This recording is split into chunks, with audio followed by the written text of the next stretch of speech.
The first area of wrong thinking, and I kind of alluded to it earlier in my story, is this: that miracles can't happen in some local church.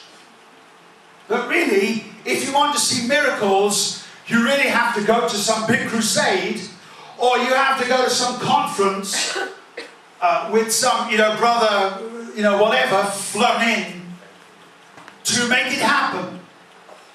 I want to tell you this, that if our communities in the UK are to see a demonstration of the power of God, it better not just be happening in conferences, it better be happening in churches.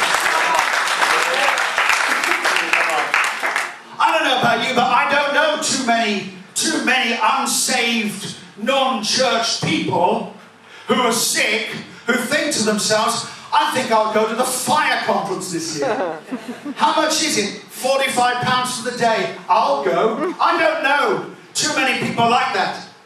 I don't know too many people who are sick with cancer who think to themselves, I'll fly to another country where miracles are happening in some certain place. And by the way, thank God they are.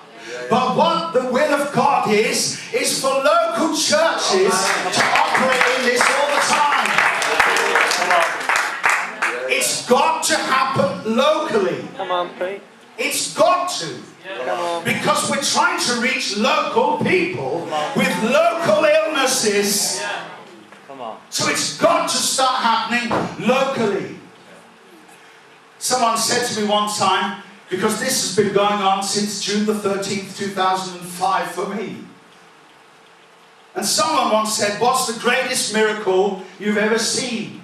Well, I can tell a few stories, but the real truth is this. The greatest miracle of all is that it happens on Sunday morning in our local church. That's a miracle, I tell you. Where people have come with the mindset that nothing really happens here unless a guest speaker shows up. Who's going to pray for me? The pastor. Give me a Pentecostal break. When are we going to get the guest in? When's the guy with the flashy suit coming? Well, the guys with the flashy suit are fantastic, but they're busy, so it's time for cell leaders, house group leaders, people who want to serve God, to catch the same flame and to do the same job. We had a guy come into our church. We run a debt counselling service. In fact, my wife runs it. And thank you. And she invited a guy to come to church. He contacted us because he was in debt, and for no other reason than that. And when he walked in, well, we met him for the first time.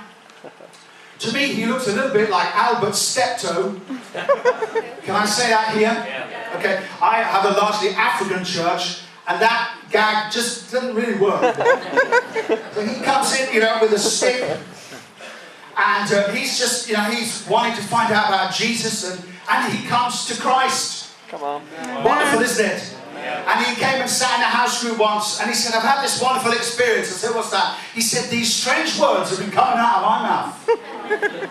Oh, Kalabasu. I like that. One day he was hobbling around the church with his stick. I can't remember, I don't want to tell lies. It might have been the 6th or 7th time he visited, but it may have been earlier than that, I don't know. And he came and he just sat on the front row, and I was just moving, and sometimes, when you move, you just kind of put your hand on someone just to lean on them. I mean, you do when you're bigger. And so I'm just walking like this, and I just put my hand on him like this.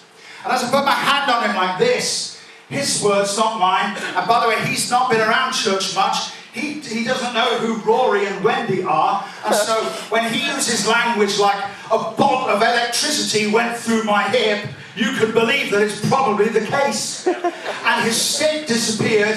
He arose from there. The next time I saw him, he looked like the Fonz.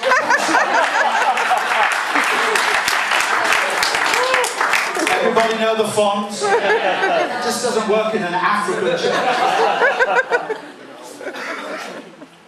Sunday morning, nobody playing any music either, just Sunday morning church. This was the problem in Nazareth. This was the stinking thinking that they